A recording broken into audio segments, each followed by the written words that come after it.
Kuasa hukum Presiden ke-7 RI Joko Widodo, Rifai Kusumanegara menegaskan, nama ex-ketua KPK Abraham Samad tidak pernah disebut sebagai terlapor dalam laporan Jokowi soal pencemaran nama baik atas dugaan ijazah palsu yang dilayangkan ke Polda Metro Jaya. Penegasan ini disampaikan menyusul pernyataan Abraham Samad yang mengaku dikriminalisasi dan menyatakan akan melawan setelah namanya disebut sebagai terlapor. Pak Jokowi dalam laporannya di Polda Metro Jaya tidak pernah menyebutkan nama Abraham Samad sebagai terlapor, karena yang diadukan adalah peristiwa fitnah dan penghinaannya. Mengenai siapa terlapornya, diserahkan pada penyelidikan pihak Polda Metro Jaya, ujar Rifai, Senin, 18 Agustus 2025. Menurutnya, dipanggilnya Abraham Samad oleh penyidik kemungkinan disebabkan ketidakhadirannya dalam beberapa panggilan klarifikasi sebelumnya dalam proses penyelidikan. Padahal, saat itulah kesempatan untuk memberikan penjelasan kepada pihak penyidik.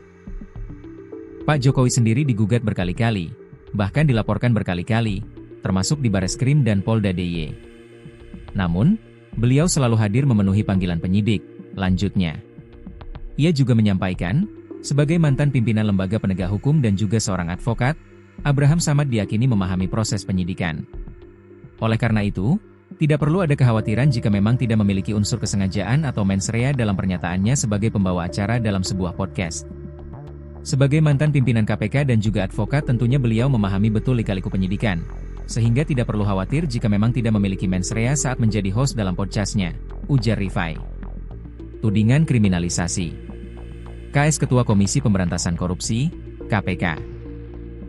Abraham Samad, rampung menjalani pemeriksaan selama hampir 10 jam oleh penyidik Subdit Kamneg di Treskrimum Polda Metro Jaya sebagai saksi terlapor dalam kasus tudingan ijazah palsu milik Presiden ke-7 RI, Joko Widodo, Jokowi, Rabu, 13 Agustus.